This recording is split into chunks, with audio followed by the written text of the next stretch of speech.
नमस्कार, आपका स्वागत है। आप देख रहे हैं एनडीटीवी का एक खास प्रोग्राम जिसका नाम है इलेक्शन कैफ़े। आज से शुरुआत होगी इस शो का, जिसमें मैं और मेरे सहयोगी पुण्येंदु जी हैं। जी और आज का जो पहला टॉपिक हम लोग ले रहे हैं कि मध्य प्रदेश चुनाव में जो इंडिया अलायंस है और उसके जो घटक दल हैं उनमें आपसी सहमति नहीं बन पा रही है और किस तरह से वो अलग अलग होकर के चुनाव लड़ रहे हैं, तो उसका ओवरऑल क्या इम्पैक्ट पड़ेगा मध्य प्रदेश के चुनाव में, हम इस पर बात करने वाले हैं। इन 5 राज्यों के चुनाव में सबसे खास राज्य है मध्य प्रदेश।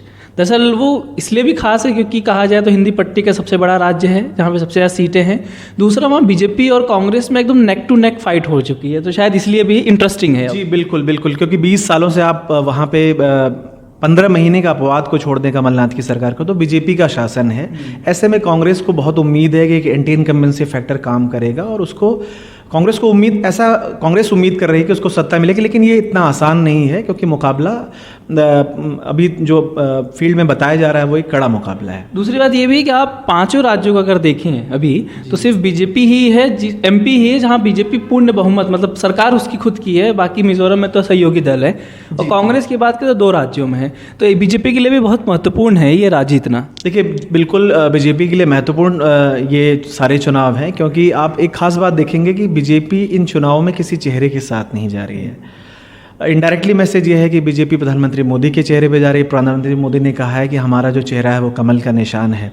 तो नई स्ट्रेटजी है और बहुत सारे राज्यों में बीजेपी ने देखा, जैसे खासकर मध्य प्रदेश में 7 सांसद जिसमें कि तीन केंद्रीय मंत्री हैं, तो एक नया एक्सपेरिमेंट है। ऐसे ही उन्होंने राजस्थान, छत्तीसगढ़, तेलंगाना में किया हुआ है। तो इस तरह से चुनाव खासा दिलचस्प बन गया है, लोगों की रुचि है और हम लोग इसीलिए इन सब तमाम मुद्दों पे बात कर रहे हैं। तो जैसा उन्होंने बताया कि चुनाव दिलचस्प हो चुका है, लेकिन सबसे बड़ी बात यह है कि जो इंडिया अलायंस जो बना था, जो लोकसभा चुनाव को ध्यान में रखकर बनाया गया है, अब कहा जा रहा है कि इंडिया अलायंस की पार्टीज़ इन चुनावों में, इन विधानसभा चुनाव में खुद ही अंदरूनी तौर पर लड़ रहे हैं, जिसका इम्पैक्ट कहीं ना कहीं चुनाव में दिखेगा और कहा जा सकता है कि इसका फ़ायदा भाजपा को पहुँचेगा। जी क्योंकि चुनाव में सब लोग एक एक सीट पर माइलेज लेने की कोशिश कर रहे हैं। फिर 2018 में हमने देखा कि दोनों लीड पार्टी थी, सिर्फ 9 सीटों का फासला था। अगर वोटों की बात करें तो 0.1% का अंतर था, और अगर उस 0.1% को एग्जैक्ट नंबर्स में बात करें तो 47,000 वोट बीजेपी के कांग्रेस से ज़्यादा था। तो देखा जाए कितना कड़ा मुकाबला था। ऐसे में अगर जो इंडिया अलायंस के घटक दल हैं वो अलग अलग होकर के चुनाव लड़ेंगे तो उसका एक नेगेटिव इम्पैक्ट कहीं ना कहीं अपोजिशन यूनिटी पर पड़ेगा, परसेप्शन के लिहाज से और इवन रिजल्ट के आउटकम के साथ से। अब थोड़ा अश्विन इसको हम डिटेलिंग में बात करने की कोशिश करते हैं कि अगर इस बार की बात करें 2023 में, तो कांग्रेस 230 सीटों पर चुनाव लड़ रही है। सारी सीटों पर सहमति नहीं बन पाई, जैसा कि बताया जा रहा था कि समाजवादी पार्टी शायद 6 सीटें मांग रही थी कांग्रेस से, कांग्रेस शायद 4 देने के लिए तैयार थी, 2 सीटों पर ऐसा बताया जा रहा है। उस पर सहमति नहीं बनी। फिर आपने देखा किस तरह से कमलनाथ का बयान आया, फिर पलटवार में अखिलेश का बनाया, वो सारी चीज़ें हुई जो। तो अभी फिलहाल समाजवादी पार्टी ने 77 सीटों पर उम्मीदवार उतारा है। ध्यान देने वाली बात है कि पिछली बार वो 52 सीटों पर लड़े थे, तो 25 सीटें इस बार वो और ज़्यादा लड़ रहे हैं। हो सकता है उनकी दबाव बनाने की रणनीति हो। उसके बाद आम आदमी पार्टी ने भी 70 सीटों पर, वो भी दबाव ही बनाने की राजनीति कर रहे हैं। बिल्कुल बिल्कुल। और आम आदमी पार्टी ने 70 सीटों पर उम्मीदवार उतारे हैं। तो पिछली बार वो 208 सीटों पर लड़ी थी, लेकिन उसने थोड़ा कम रखा है। जेडीयू नीतीश कुमार की पार्टी जो पिछली बार लड़ी नहीं थी, उसने 10 सीटों पर उम्मीदवार उतारे। तो ये दिखाता है कि कहीं ना कहीं इंडिया में सब कुछ ऑल इज वेल नहीं है। बिल्कुल बिल्कुल, इंडिया अलायंस में ये चीज़ें ऑल इज़ वेल नहीं है। अगर इसमें एक चीज़ कांग्रेस कर सकती थी कि भाई जहाँ पे सहमति थी वहाँ सहमति करते, जहाँ सहमति नहीं थी वहाँ एक फ्रेंडली फाइट करते, जैसे तमाम राज्यों में हम देखते भी हैं। कई लेफ्ट, जैसे बंगाल में भी कुछ ऐसे कुछ राज्य रहे हैं जिसे कुछ सीटों पे इनका अलायंस होता है, कुछ सीटों पे इनका स्ट्रेटजिक अलायंस होता है कि ठीक है, पार्टियों पे दबाव होता है, उनके कैंडिडेट बहुत समय से उस पर काम करते हैं, टिकट का एक दबाव होता है। वो मुझे लगता है कि वो एक तो समझौता नहीं होना और दूसरा इस को टैकल कर सकते, तो उसमें भी कहीं ना कहीं चूक हुई है। अब हम बात करें कि ये जो सारी पार्टियां लड़ रही हैं, ये जो कांग्रेस के अलावा जो हम सपा, आम आदमी पार्टी और हमने उनकी जेडीयू की बात की, तो 116 ऐसी सीटें बनती हैं जहां पर कांग्रेस के खिलाफ इनमें से 1, 2 या किसी एक सीट पर तो तीनों ही पार्टियां, राजनगर करके विधानसभा है जहां पे ये तीनों ही पार्टियां लड़ रही हैं। अब इन 116 सीटों में पिछली बार जो कांग्रेस ने सीटें जीती थी उसमें 15 ऐसी सीटें थी जो बहुत ही कम मार्जिन, उसमें 10,000 से कम। आपको भी पता है मध्य प्रदेश जैसे राज्य में 10,000 का मार्जिन कोई बहुत ज़्यादा नहीं होता। उस 15 में से 8 सीटें ऐसी थी जो 5,000 के अंदर की सीटें थी, 200, 300, 700, 800 की भी सीट्स हैं। ऐसे में अगर ये पार्टियां खड़ी होंगी और वो चुनाव लड़ेंगी तो खासकर नैरो मार्जिन सीटों पर उनका इम्पैक्ट पड़ सकता है। जो आपने अभी बात की इन्होंने राजनगर एक सीट की, तो राजनगर का आंकड़ा ये बताता है कि वहाँ पे समाजवादी पार्टी 2018 में चौथे नंबर पे थी, और वहाँ जो एमओवी होता है, मार्जिन ऑफ विक्ट्री, पहली और दूसरी पार्टी के बीच में वहाँ जीती कांग्रेस थी, तो 732 वोट का डिफरेंस था। और हैरानी की बात यह है कि वहाँ पे समाजवादी पार्टी को 23,000 वोट मिले थे, यानी कि एक बड़ा चंक उसको राजनगर सीट पे मिला था, जहाँ पे सिर्फ हार जीत का अंतर 700 वोटों का है। तो अगर इसी तरीके का पैटर्न पूरे 116 सीटों पे चला। अश्विन, ऐसी एक सीट पृथ्वीपुर की भी थी, हाँ, जहाँ पे समाजवादी पार्टी दूसरे स्थान पर थी, और उसको जहाँ तक मुझे याद है 40,000 से शायद ज़्यादा, अगर आप 44,816 वोट मिला उसको, और एमओवी है 7,000 का सिर्फ। तो यानी कि देखिए आप, और ये सीट कांग्रेस ने पिछली बार जीती थी। ऐसे में अगर ये दोनों ही मजबूत, जिनको सबसे ज़्यादा फर्स्ट सेकंड मतलब विनर रनर दोनों यही पार्टियां थी, इंडिया अलायंस के घटक दल थे, एक दूसरे के खिलाफ लड़ेंगे तो मुकाबला जिस तरह से एक, देखिए मध्य प्रदेश की चुनावी राजनीति इतनी आसान भी नहीं है, तो और दोनों ही पार्टियां बहुत ही दमदारी से लड़ रही हैं। बीजेपी भी बहुत बदली हुई रणनीति से लड़ रही है, और जहां पर एक एक सीट का इम्पोर्टेंस है। और आपने चुनाव टिकट वितरण में किस तरह से देखा, पार्टियों ने पहले, कांग्रेस ने कुछ सीटों पर अपने टिकट बदले भी हैं, कुछ जगह उनके कांग्रेस बीजेपी दोनों ही दलों में वो कुछ लोग बगावत करके चुनाव भी लड़ रहे हैं। तो हर चीज़ का बहुत ही माइक्रो मैनेजमेंट ख्याल रखना पड़ रहा है, और मध्य प्रदेश का चुनाव पिछले चुनाव से कुछ अलग है। और मध्य प्रदेश में भाजपा जो कांग्रेस है, इस बार वो कह सकते हैं कि मजबूत पक्ष में थी शुरुआत में, हालांकि अभी भी वो मोमेंटम बना है या नहीं वो तो इलेक्शन के परिणाम ही बताएंगे। लेकिन अगर वो इंडिया अलायंस की पार्टी के साथ कंटेस्ट करते या मिल के लड़ते या कुछ समझौता करते, तो जो डेंट पिछली बार पड़ा, क्योंकि पिछली बार बहुत क्लोज फाइट थी कांग्रेस और बीजेपी में, अगर वो क्लोज फाइट अगर कांग्रेस को बड़े मार्जिन से जीतना है, तो उसको इंडिया अलायंस की जो पार्टीज़ हैं, चाहे आम आदमी पार्टी जो सपा हो, बसपा हो, जेडीयू हो, जीजीपी हो, इनको साथ में जोड़ना होगा। आपको क्या लगता है? जी अश्विन, आपने बिल्कुल सही कहा, क्योंकि एक तो वो है कि जिन सीटों पर नैरो मार्जिन सीट्स है, वहाँ पे इनका लड़ना कांग्रेस के प्रॉस्पेक्ट को कहीं ना कहीं डेंट करेगा। ऐसे में उसका इनडायरेक्ट बेनिफिट बीजेपी को होगा। दूसरी बात है कि कई बार गठबंधन वो सीधे परिणाम को शायद उतना प्रभावित नहीं करते जितना परसेप्शन को करते हैं। भाई, आपने एक अलायंस बनाया, आपने कहा कि विपक्ष ने कि हम एक इंडिया अलायंस बनाएंगे, हम मतलब भारत जोड़ो, लेकिन अगर आपके ऊपर सवाल उठेंगे कि आप समझौते नहीं कर पा रहे हो, आप खुद साथ मिलके नहीं रह सकते, तो एक परसेप्शन के लेवल पे भी कहीं ना कहीं ये आपको थोड़ा सा नुकसान दिक्कत। देखिए, अभी इंटरेस्टिंग बात यह है कि पिछले चुनाव में कांग्रेस को 114 सीट मिली थी और भाजपा को करीब 105 तो आप देखें कि 9 सीटों का डिफरेंस था। एक इंटरेस्टिंग डेटा ये बताता है कि आम आदमी पार्टी और समाजवादी पार्टी के अगर वोटों को जोड़ दिया जाए 2018 के, तो कुल ऐसी 15 सीटें हैं जहां पर इन दोनों पार्टियों का वोट मार्जिन ऑफ विक्ट्री से ज़्यादा है। यानी इन 15 सीटों का अगर वहाँ पे कांग्रेस के उम्मीदवार होते, अगर इंडिया अलायंस एक साथ जुड़ा होता पिछले चुनाव में, तो कहीं ना कहीं वो 9 सीटों का मार्जिन बढ़कर 25 से ज़्यादा सीटें हो जाती। तो 15 का आंकड़ा है कि 15 सीटें हैं जहाँ पे आम आदमी पार्टी और सपा का जो वोट है वो मार्जिन ऑफ विक्ट्री से ज़्यादा है। उसमें से बीजेपी 10 सीटें जीती थी। यानी सीधा सीधा जो भाजपा को फ़ायदा हुआ इनके लड़ने से, जो इस बार भी हो रहा है, वो आंकड़े यही बताते हैं कि जितना ये लड़ेंगे उतना भाजपा को फायदा होगा। और अगर ये साथ में लड़ते पिछली बार की तरह ही, तो 114 से 10 को जोड़ लिया जाए तो 124 हो जाता, तो जो दोनों का अंतर बढ़ जाता, मतलब पूर्ण बहुमत की सरकार। तो शायद कहते कि अगर सिंधिया तब भी चले जाते तो शायद सरकार को खतरा नहीं होता। हाँ, ये तो खैर थोड़ा कहना मुश्किल था क्योंकि उसकी जो बगावत करके विधायक है उसकी संख्या इससे ज़्यादा थी। लेकिन ये है कि कांग्रेस को जो पूर्ण बहुमत 116 से तो ज़्यादा मिलते, तो ये कहा जा सकता था कि कांग्रेस ने 15 सालों बाद पूर्ण बहुमत के साथ वापसी की। जो आखिरी उनकी सरकार 98 में थी, उसके बाद से उनको सत्ता नहीं मिली, लगातार 3 चुनाव हारे, तो उसके बाद उनको जाहिर सी बात है बसपा या दूसरे उसमें थोड़ा सा वो करके, एक जिसके बहन मायावती नाराज भी हुई थी उस चीज़ को लेके कि कांग्रेस हमारी पार्टी में तोड़फोड़ कर रही है। तो इस चुनाव में एक चीज़ ये देखा जाए कि आम आदमी पार्टी कहने को तो कुछ भी नहीं है, नेग्लिजेंस है। समाजवादी पार्टी का भी कुछ ही सीटों पर प्रभाव है, उसी तरह के लेफ्ट पार्टीज का भी। लेकिन अगर हम इनके वोटों को जोड़ दें और इनके प्रभाव वाली सीटों को देखें तो ये कहीं ना कहीं बड़े अंतर पे कांग्रेस को वोट करते हैं, और ये माना जाता है कि ये पार्टियां कांग्रेस को ही वोट बैंक है जो छटक के भाजपा में चली जाती है।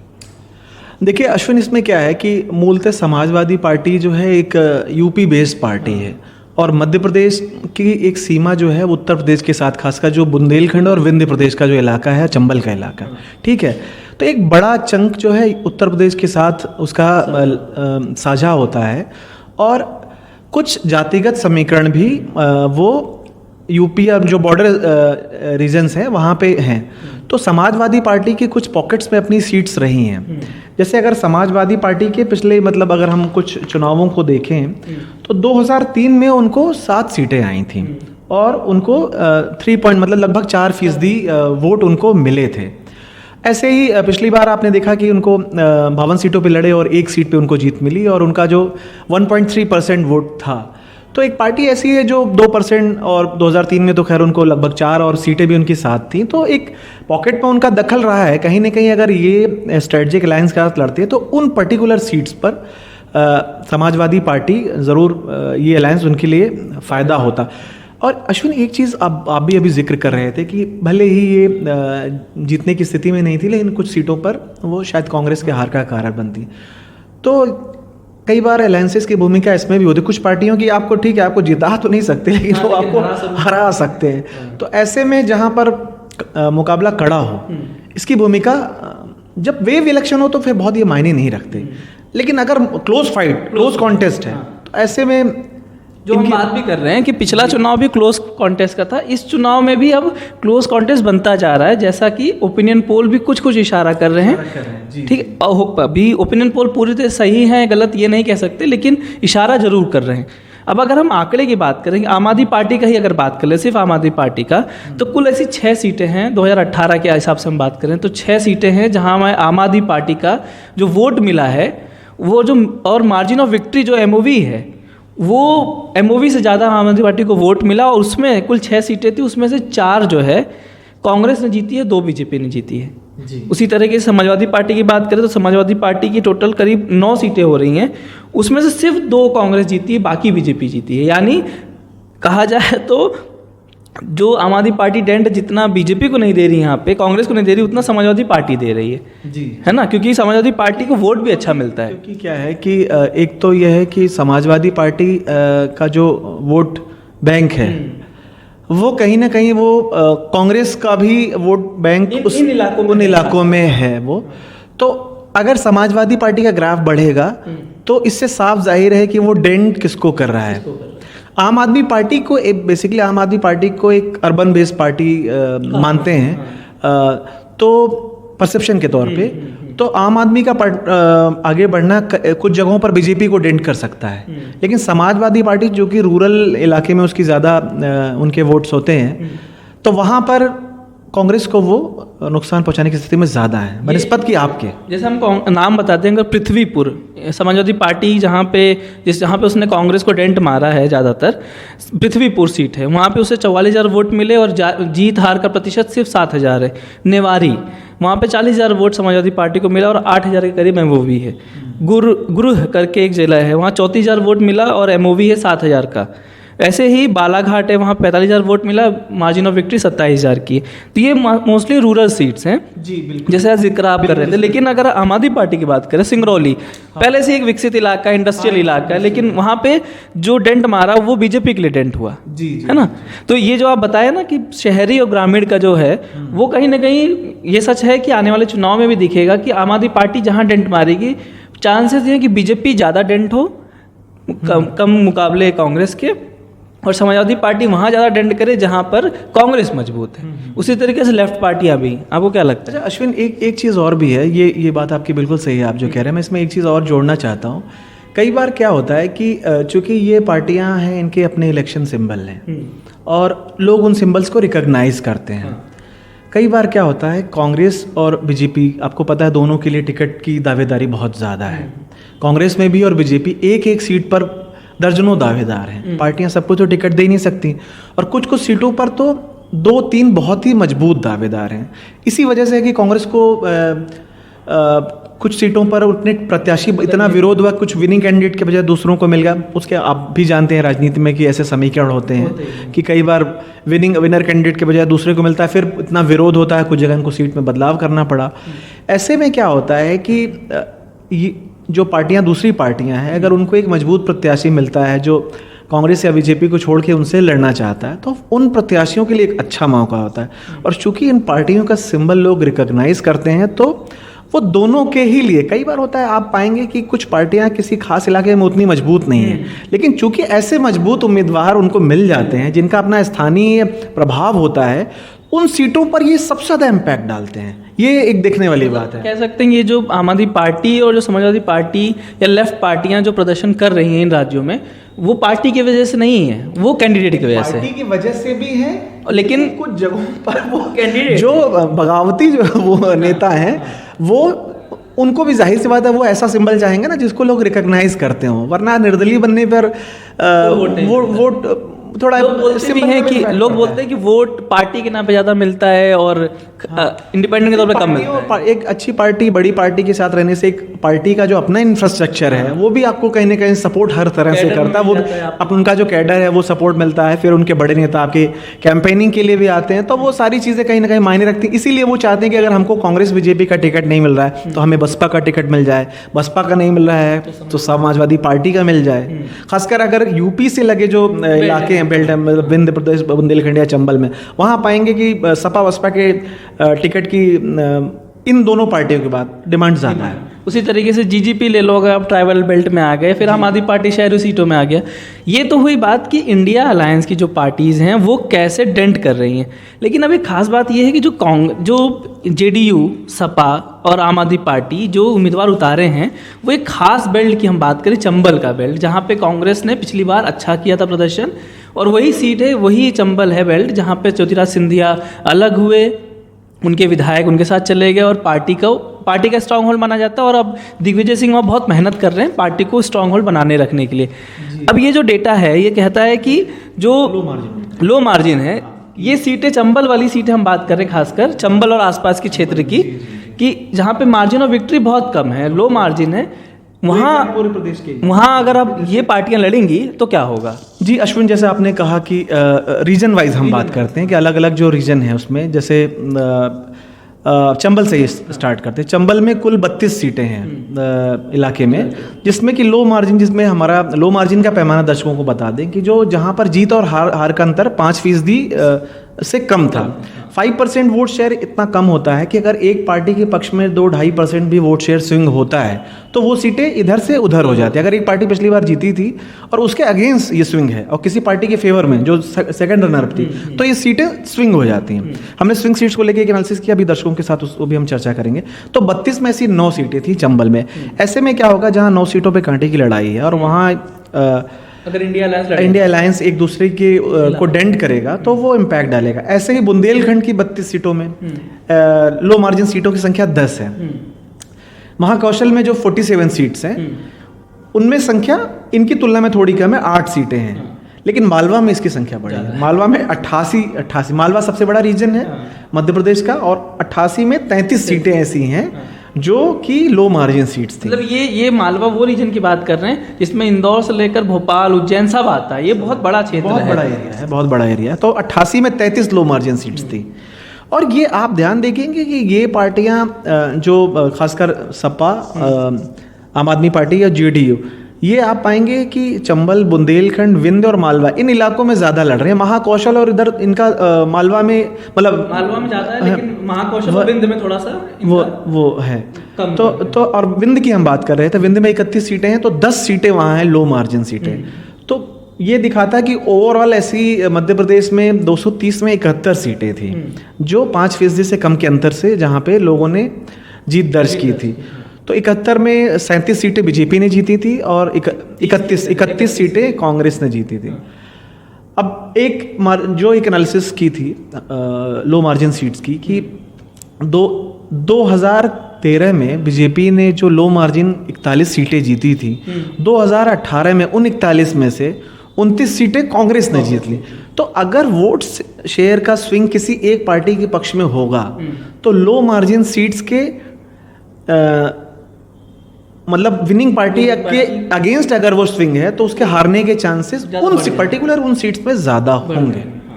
नहीं, ये एक दिखाता भी है आंकड़े, खासकर दिखाते हैं आंकड़े कि जहाँ पे नैरो मार्जिन है वहाँ पे लड़ाई बहुत टफ है, और उस लड़ाई को टफ और कर रही हैं इंडिया अलायंस की पार्टीज़, क्योंकि जैसे हमने पहले बताया कि मध्य प्रदेश में लड़ाई बहुत कांटे की टक्कर है, और उस कांटे की टक्कर में अगर ये पार्टीज जो समाजवादी पार्टी है, आम आदमी पार्टी है, जेडीयू है, लेफ्ट की पार्टीज़ हैं, जीजीपी है, ऐसी जो पार्टी क्षेत्रीय पार्टियां लड़ेंगी, उसका सबसे ज़्यादा डेंट जिसको होना है वो कांग्रेस को ही होना है, क्योंकि कांग्रेस की वोट्स हैं जो शिफ्ट इनकी तरफ होंगे। अभी आप बता रहे थे कि चंबल की हम खासकर जो बात कर रहे थे चंबल में कि जैसे ये एग्जाम्पल है 121 मार्जिन कांग्रेस जीती थी। एक चंबल ग्वालियर साउथ की सीट बताया, चंबल रीजन में पड़ता है, कांग्रेस जीती थी और वहाँ कितना मार्जिन ऑफ विक्ट्री है? 121 था, और इस बार आम आदमी पार्टी वहाँ से चुनाव लड़ रही है। बताइए। तो ऐसी आप मान लीजिए कि 121 तो वोट मिलना ही मिलना है, अगर मानते हैं 500 मिलेगा, 2000 मिलेगा, तो जहाँ लो मार्जिन सीटें हैं और तो उन सीटों पर हम जो बात कर रहे थे कि उनका इम्पैक्ट ज़्यादा। कुछ और उदाहरण अश्विन लेते हैं इसमें। एक दूसरी सीट का जबलपुर की सीट है, जबलपुर उत्तर की सीट है, वहाँ पे पिछली बार कांग्रेस महज 578 वोट से जीते थे, बहुत ही मतलब कम अंतर होता है। और इस बार वहाँ पे जबलपुर उत्तर में समाजवादी पार्टी और जेडीयू दोनों चुनाव लड़ रही हैं। तो ऐसे ही और कुछ इंदौर एक की बात करें, इंदौर एक बहुत सीट खास इसलिए क्योंकि वहाँ पे कैलाश विजयवर्गीय लड़ रहे हैं, हाँ। साथ साथ में संजय शुक्ला लड़ रहे हैं। संजय शुक्ला काफ़ी पैसे वाले ताकतवर आदमी हैं, पहली बार चुनाव जीत चुके हैं, इस बार उनके सामने कैलाश विजयवर्गीय हैं। तो इनकी सीट जो है, अगर हम इनकी सीट की बात करें, पिछली बार कांग्रेस जीती थी, मतलब संजय शुक्ला जीते थे और मार्जिन ऑफ विक्ट्री था 8163 का, और इस बार कौन लड़ रहा है वहाँ पे? इस बार वहाँ पे अश्विन जो लड़ रही है इसमें समाजवादी पार्टी और आप दोनों ने अपने उम्मीदवार उतारे हुए हैं, और वो शहरी सीट है, शहरी सीट है। तो आप सोच सकते हैं कि आम आदमी पार्टी और समाजवादी पार्टी वोट तो काटेगी, कुछ तो वोट काटेगी उनका। जी जाहिर सी बात है, दोनों चुनाव लड़ रहे हैं, तो एक तो लोकल कैंडिडेट और दूसरा पार्टी के नाम पर। और पिछले कुछ समय से ये आम आदमी पार्टी भी आप देख रहे हैं किस तरह से, जब से दिल्ली के बाद उन्होंने पंजाब का चुनाव जीता, उसके बाद गुजरात में उनको वोट मिला और उसके गोवा में उनको अच्छे वोट मिले, तो उसके बाद आम आदमी पार्टी एक राष्ट्रीय पार्टी का दर्जा भी उनको मिल गया है। तो अब वो पार्टी धीरे धीरे चाहती है कि उनका विस्तार हो दूसरे राज्यों में, ताकि नेशनल पिक्चर में एक सीट और इम्पोर्टेंट आ गई, जैसे पृथ्वीपुर में लास्ट टाइम सपा को 44,000 वोट मिले, एमओवी था 7,000 का, ठीक है। इस बार पृथ्वीपुर में लड़ रही है समाजवादी पार्टी और आम आदमी पार्टी। तो इसका मतलब क्या है? इसका मतलब यही है ना कि ये फिर से कांग्रेस को हराना चाहते हैं, जिताना चाहते हैं? नहीं, देखिए, एक तो क्या है कि बात हराने जिताने की नहीं है, बात आपको भी पता है कि कांग्रेस में इस बार टिकटों को लेकर के डिमांड ज़्यादा थी। उसकी सबसे बड़ी वजह है, एक परसेप्शन के तौर पे माना जा रहा था कि कांग्रेस पिछले जो जितने चुनाव हुए 1998 के बाद से, हाँ। कांग्रेस इस बार सबसे ज़्यादा मजबूती की तरह से लड़ रही है। तो कांग्रेस में लोग अपना प्रॉस्पेक्ट तलाश रहे हैं, खासकर वो नेता जो बहुत सालों से इंतजार कर रहे हैं। राजनीति में लोग होते हैं, लेकिन सबको चुनाव भी जीतना है, सबकी अपनी महत्वाकांक्षाएं हैं, सब लोग विधायक बनना चाहते हैं, मंत्री बनना चाहते हैं। बहुत लोग बहुत सालों से इंतजार कर रहे हैं। तो कांग्रेस के ऊपर भी दबाव है, नेताओं के ऊपर और पार्टी के ऊपर भी, कि हमें अपने लोगों को टिकट देना है। ऐसे में कांग्रेस की एक मजबूरी थी कि वो टिकट अपने जो दूसरे घटक दल हैं इनके लिए स्पेयर करना वो मुश्किल था। हालांकि बताया जा रहा है कांग्रेस शायद समाजवादी पार्टी को 4 सीटें देने को तैयार थी, तो आखिर तक बात चली, लेकिन वो कह सकते, लेकिन बात वो बनी नहीं। तो ऐसे में ये था कि एक वो हो सकता था कि जहाँ पे सहमति बनी वहाँ पे करते, और जहाँ था थोड़ा सा इनको लिमिट कर सकते थे, जैसे कि भाई उन्होंने पिछली बार से भी अपनी सीटें बढ़ा दी। और थोड़ा ठीक है, जहाँ पे ये मजबूत होते वहाँ लड़ते, लेकिन जहाँ पर इनके प्रॉस्पेक्ट नहीं थे वहाँ पे कांग्रेस इनके साथ एक स्ट्रेटजिक रिलेशन तो बना ही सकती थी। ये हम बार बार इस पूरे बातचीत में कांग्रेस इसके लिए कर रहे हैं क्योंकि कांग्रेस जो है वो पिछली बार जो सीटें थी वहाँ लेस जो मार्जिन ऑफ विक्ट्री, वहाँ पे भी उसका परफॉर्मेंस अच्छा रहा, लेकिन मतलब उन सीटों पे जीती जहाँ मार्जिन ऑफ विक्ट्री कम था।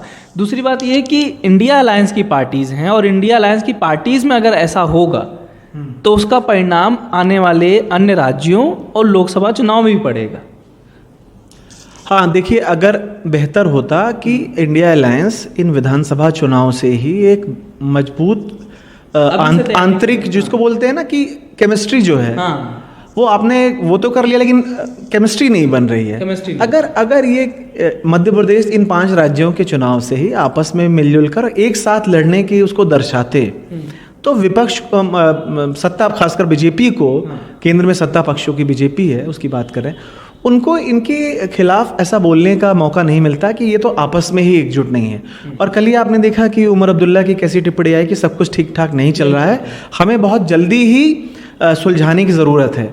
न सिर्फ विधानसभा के स्तर पर, जो लोकसभा के स्तर पर भी जो इनको सीट शेयरिंग करनी है, अभी तक उनमें पूरी तरह से सहमति नहीं बन पा रही है।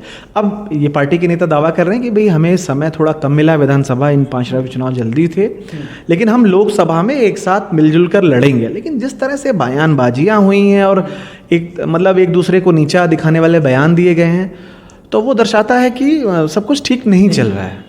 हमारी आज की बातचीत का लबोलुबाब भी यही है कि जो इंडिया अलायंस की जो पार्टीज़ हैं वो अगर एकजुट होकर लड़ें तो उसका फ़ायदा कांग्रेस और उसकी सहयोगी पार्टियों को मिलेगा, नहीं तो बीजेपी हमेशा की तरह इनका फ़ायदा उठाएगी और हो सकता है कि अगली बार फिर से बीजेपी रिपीट हो जाए।